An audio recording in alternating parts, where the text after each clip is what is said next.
Oh, got him. Hey guys, what's up and welcome to another episode of Brew Build. Today, don't ask where I'm at because I honestly don't know. I'm a little bit lost and I'm just trying to figure out how to get home. But today, we are going to be doing some fun stuff. Mainly, well, it's going to be fun for you guys to listen to because I want to do a Q&A session with you, and I've got some resources I need to get. So we're going to do a time lapse of, wow, that guy really started running. We're going to do a time lapse of this Q&A session, and I think it's going to be a fun time. So why don't you guys sit back, relax, and listen to some time lapses as we get some shulker boxes because I want to have a lot. And we need. Ooh. I forgot these guys died in one hit. I haven't killed cows in forever. So yeah, sit back, relax, and enjoy the time lapse. And hopefully you like the questions and the answers. You guys had some cool questions. So see you guys after this time lapse.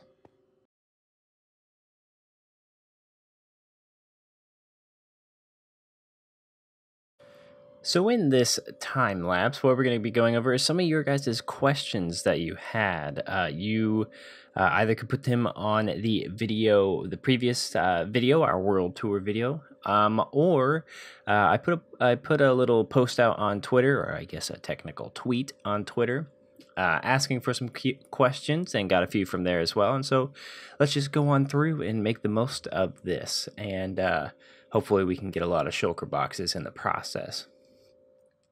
So the first question is from Bill Smith, and he says, or asks, what equipment do you use, like the microphone and recording software?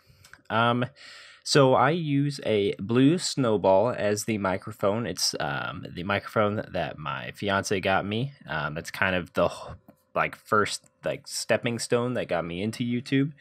And I use OBS. I used NVIDIA Shadowplay for quite a while, for probably the first 30 episodes or something, but OBS is just so much more intuitive than Shadowplay. And OBS is free, so you don't have to pay anything. And so those are the things I mainly use. Also have a mic stand, a desk clamp mic stand to be able to have the microphone be closer to my face, and a pop, I think they're called pop caps. Basically just to make it so the puffs of air aren't as strong on the microphone, because the only issue with this microphone is I cannot actually change much in the ways of sound settings. I can do very basic things, but I can't go crazy in depth with it. So moving right along, the second question is from T4E, or Tim, or Timotheos, or I think it's Timotheos is how you pronounce it. But if Tim, I'm wrong, I'm sorry. He's a good friend, and he asks, have you ever thought about making a mod pack for Minecraft? You know, I've never actually thought about me specifically putting one together. I think that could be something that could be really interesting, because I know Wells Knight put together his, essentially it was like Nature's Beauty, but different. And I thought that could be quite interesting. Something like that, but I also do like the technical sides of modded, and there will be some things that I would want to add. I can't go off of, I guess I don't know enough about mod packs to be able to truly make my own, but it's not something I've ever really thought about. I have thought about playing modded Minecraft on the channel, if that helps, but that's in a later question we'll get to. But thanks, Tim, for your question. Now, okay, I'm going to botch this name, and I'm terribly sorry. Vidargavia, I think, potentially, is the name that you pronounce. He asks, the coolest thing I've seen you build, well, he first says, the coolest thing I've seen you build is the chisels and bits thing on Craftonomical. Would you consider adding that mod to your single player once everything comes out for 1.14? And how do you feel about small, non-game changing mods like that in vanilla? Well, first, I never have played with chisels and bits. I've never, you may be thinking of somebody else that you saw playing with that, but I have seen it, and I've seen actually quite a bit of it. I watched a lot of Foolcraft. I watched a lot of BWO's Foolcraft in specific. I've never really considered adding that because it, to me, while it isn't like game breaking or like overpowering or anything like that, it's purely a building thing. I don't want to add it to my single player world because I want the single player world to be able to roll over to every update until Mojang comes out with an update that breaks worlds and you have to start over. So I've never considered, and probably won't really ever consider, adding mods unless they are like, I know FWIP had the mods that make it so the world is a little bit more interesting, the like actual bushy leaves and interesting water stuff into his world. So I've thought about adding that, but I don't really think that I will add modded. And for the second question, how do you feel about small non-game changing mods like that in vanilla? I don't think they're bad at all. I think that they do feel like mods to me, because the line between mod and vanilla is getting pretty blurred nowadays with the whole data pack stuff. I think I would agree with what Mythical Sausage has said on the latest Spawn Chunks podcast, which you should check out if you haven't actually listened to that. He said something along the lines of like anything that is like changing the game from being just like essentially out of the box in terms of data packs and stuff is what he would consider to be kind of modded, because you're essentially modifying the game. The thing that I would say that I don't consider modded is resource packs, because they've been in the game for so long, and they're just like a very well accepted thing. I have no issues against these sorts of mods, the small little mods that don't change anything. But I mean, we've even got some data packs that change recipes and add recipes in our world. So I don't have any issues with them, but I don't think I'll add any because I can't update the world in that case. So the next question is actually something that's been tossed around quite a bit, and it's all around the hype of Hightail. And so Grumpy Owl, I'm actually drinking from the coffee cup that I got because of your beautiful scorn, and whoever made the logo is just amazing. He asked, do you think Hightail is going to be the Minecraft killer? And I really don't think so. I think it's going to be something that spurs Mojang on and makes them make Minecraft even better. I never really am in the mindset that certain games will put other games out of business. I think it's companies that really honestly put things out of business. Like, I mean, you look at the Fable series, Fable 3 probably didn't go over quite so well. I personally didn't think Fable 3 was that bad of a game. But it was definitely a major step back from Fable 2, and I think honestly that and whatever financial like decisions they made put the company at risk, and then eventually out of business. And so I don't really think Hightail is going to be a thing that kills Minecraft. I think the thing that, if there's a way to kill Minecraft, I think the way that that's going to be is for Mojang to do something just really bad, and bad money wise. I think that's the only way. I even think a bad update is not going to, even if like they totally destroy iron farms for the rest of time, I don't think there's going to be any issue. They may kill off a bit of the technical community, but we'll figure out more ways to be able to be productive and get a lot of iron or something. So no, I don't really think that Hightail is going to be the Minecraft killer. I think it's going to be the thing that makes Mojang be like, oh, we need to step our game up. And then I think it's going to make Minecraft even better, honestly. Next question, it comes from Melshot, and he or she, I suppose, asks, what is your impression when you start playing Minecraft? or I guess, what is your impression when you first started playing Minecraft, and what was your first build? Gosh, that is reaching back into the depths of my memory. Because I started playing Minecraft when I was in high school, and that's over 8 years ago, I think. I think I started playing Minecraft like right. I don't know if I was in the beta or not. I wasn't in the crazy beta days, but I was pretty early on. I remember it just being kind of wild and confusing because I didn't know crafting recipes, and they didn't really have any sort of tutorial to teach you, and so it was kind of just like, here's this awesome world, go and build stuff, but you don't have any idea how to build it. So it was very confusing at first, and then I also just I think my creative spur didn't really come at the beginning of my playing of Minecraft, because I was building a whole bunch of random things that weren't really like, I played a lot of creative mode. I didn't really play survival. Um, and yeah, that was kind of my first impression was like, what in the world's happening? Because I didn't know like crafting recipes, and I just didn't quite understand the concept of it. And my first build, golly, this question is really testing my memory because I have to reach back pretty dang far. I mean, granted, my if you're counting a dirt hut as a build, definitely made a dirt hut, but I don't think I made a dirt hut like actually making a dirt box on the surface. I think I just dug into a hill.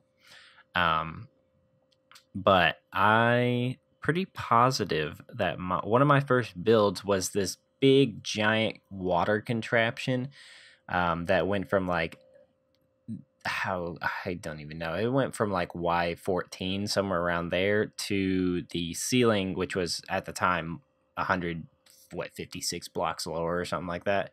It was much lower, and so it went from nearly floor to ceiling. Um, and it was just this big old brick contraption that was supposed to take one water source, break it up into 16 individual water sources, kind of like a what are those called? Rube Goldberg machines, like the take some simple task and make it really complicated just to do something simple at the end. Um, is essentially doing that with water, and but it didn't have like a task at the end. It was just like, break it up into 16, make it reform into one water source, and it drains down into this like evil temple.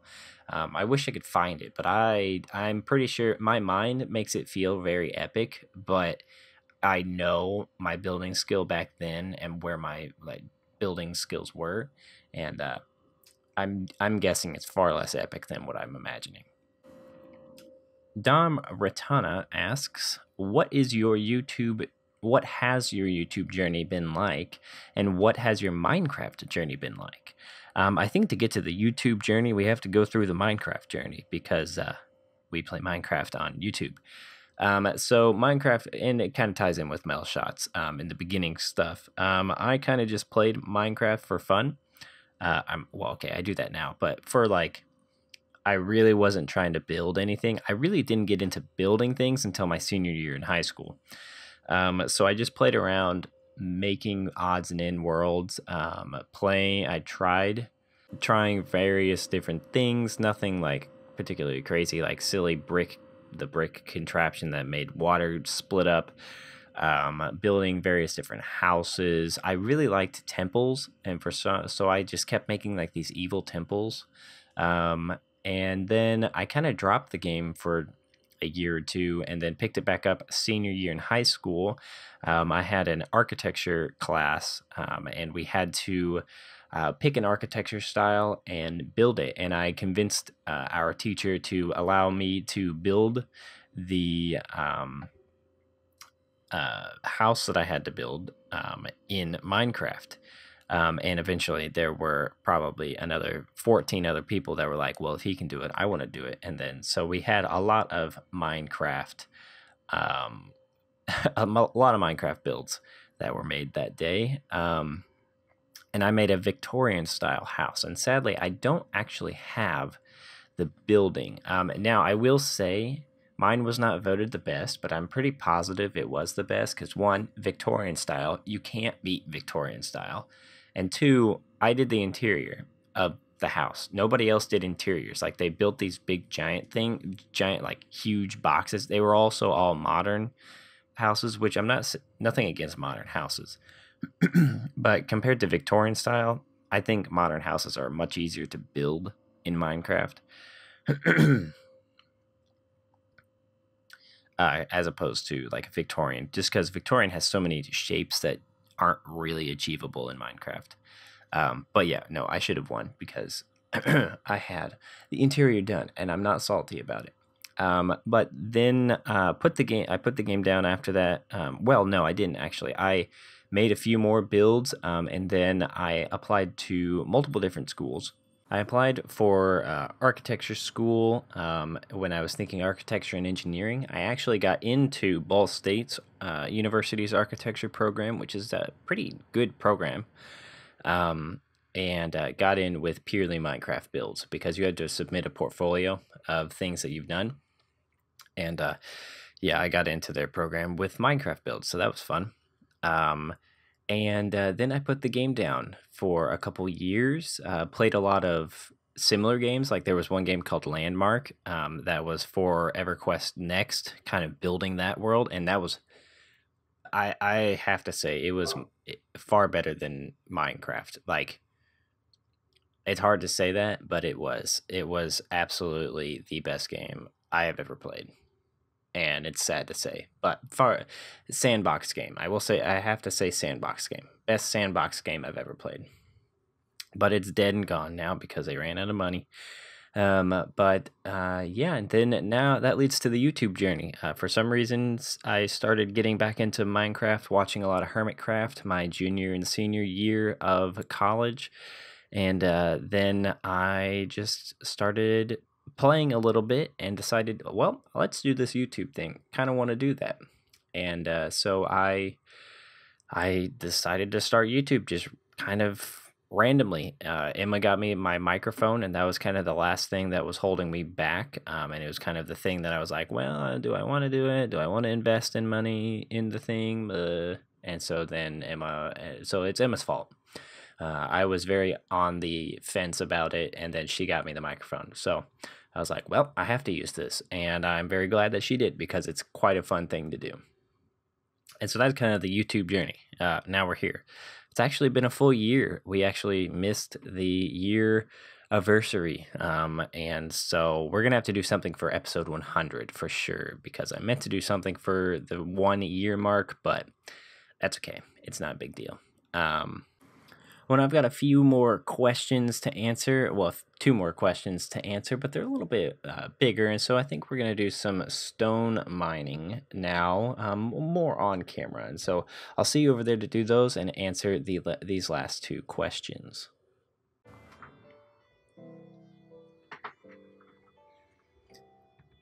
All right, instead of actually showing you, or instead of actually like stone mining, all right, instead of actually stone mining, I think all we're going to do is fly over to our next area. I've already done a touch of planning just to get a bit of scope of the project off camera, and so I want to show you that, and we can talk while flying and answer those last 2 questions while flying. But let's look at the bounty that we got. So this used to be pretty filled with shulker boxes and chests, and I've been clearing it out because we got a few more shulker boxes, and I think this is going to be a good amount. I've been organizing it based on various different things. These are all the different stones. This white is pretty much miscellaneous stuff. Greens are either like plants or dirt-based products. Oh, I think that's grass as well. Woods are in the browns. Terracottas are in the oranges. I don't know what's in the purples. Mycelium is in the purple. And food, tons of potatoes. This is not even, like, we have so many more potatoes. It's ridiculous. This is all the fun stuff that we got in that sort of our end busting stuff. So this is what we got. We got 3 elytras. This is just another elytra that I had gotten and put mending on just in case. I decided to keep this stuff just in case, but we got fire protection, 3 feather falling, 4 boots. That's pretty good. And 2 frostwalkers that can be turned into frostwalker 3. Does that exist? I don't know. Curse of Vanishing Diamond, not that great. Got an unbreaking efficiency 4, and this one has mending, so that's a good backup. And then this is a pretty solid sword as well. So overall, a very good haul, I think. And I've gone ahead and organized some things. Also got some Ender Dragon heads and stuff. This is gonna be bones, and this is gonna be other. I think I'm gonna split this into either spiders or something. This is nether, and I'm gonna make this primarily gunpowder. But yeah, this is our bounty of loot here. Bounty of loot? I don't know if that's a thing, but I'm going to leave this stuff here, but I want to go ahead and show you our other place. I don't know if we're going to have enough. We may have to kill some creepers. Here, let me go kill some creepers first.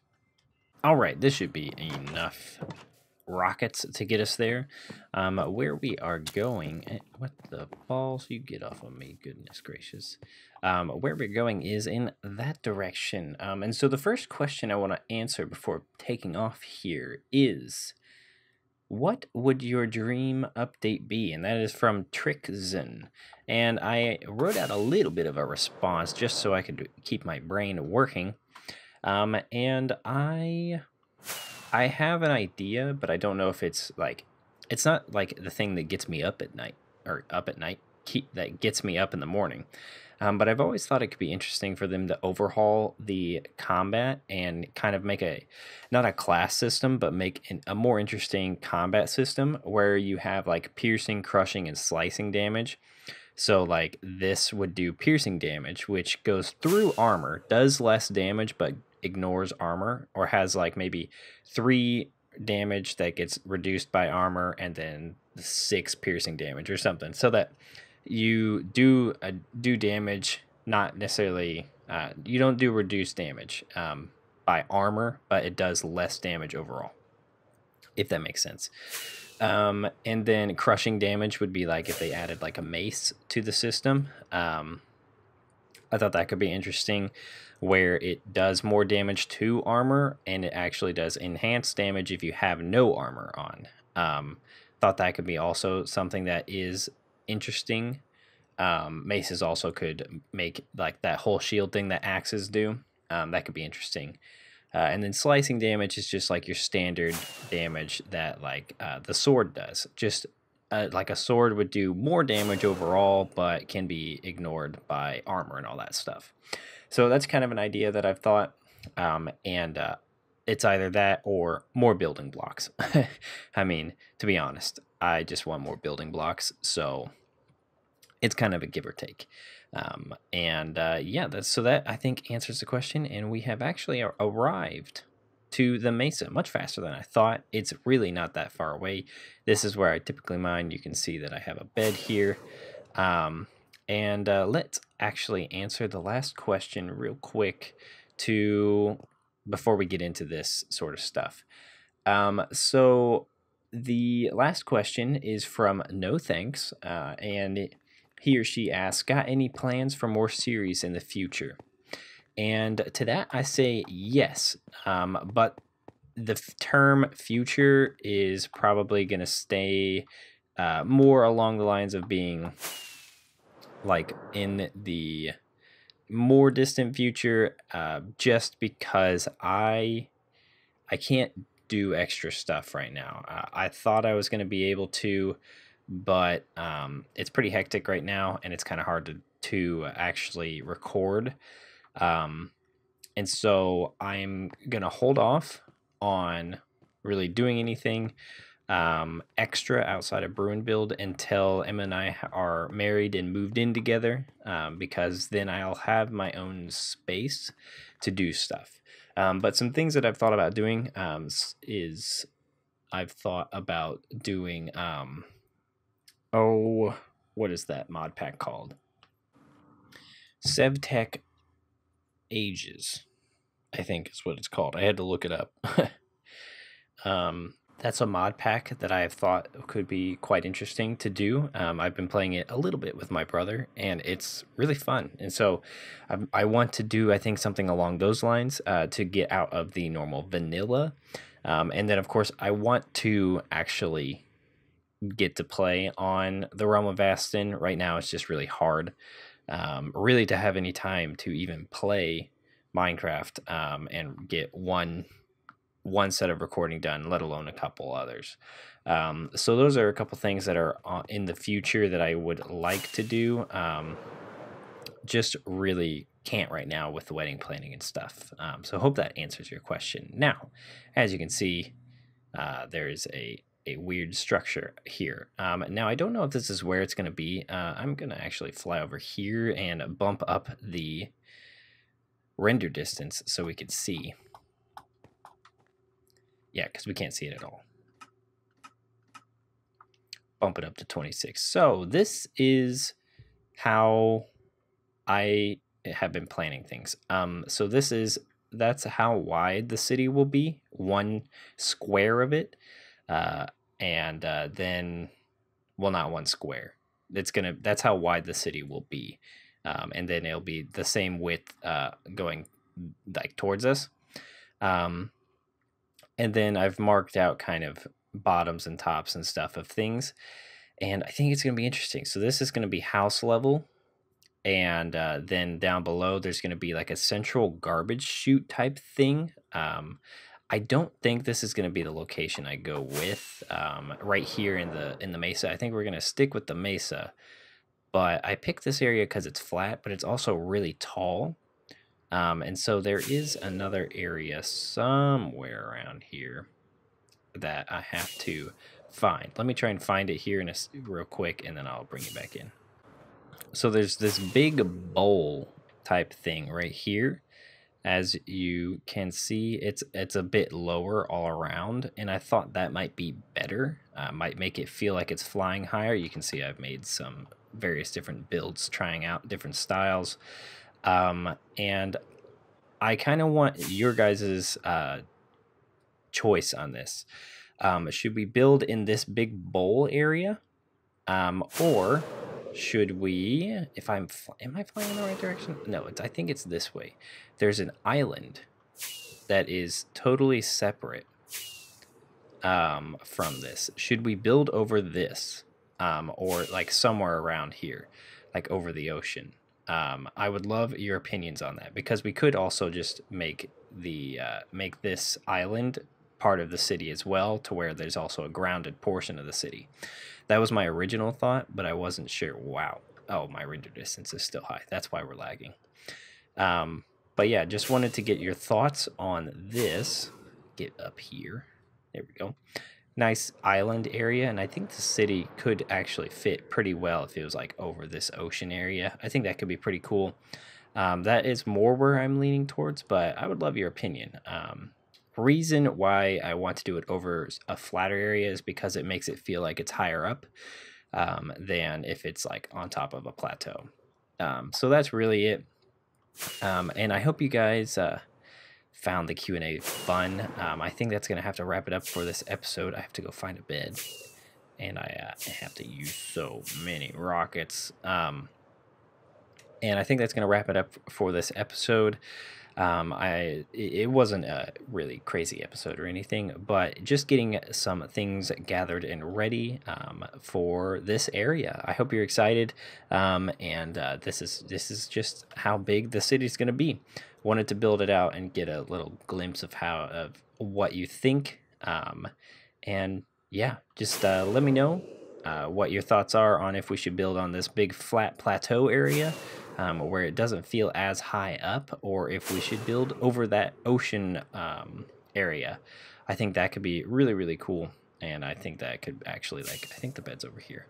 I think that could be really cool and suit the style a little better, but would love your opinion on that. I'm going to let you guys go now.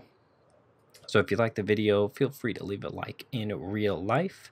And if you enjoy the channel and you're new here, and of course we have mobs. Jeez. If you're new here and you are not yet subscribed, feel free to click the little subscribe button and join the little family we've got going here. And I will see you guys in the next episode.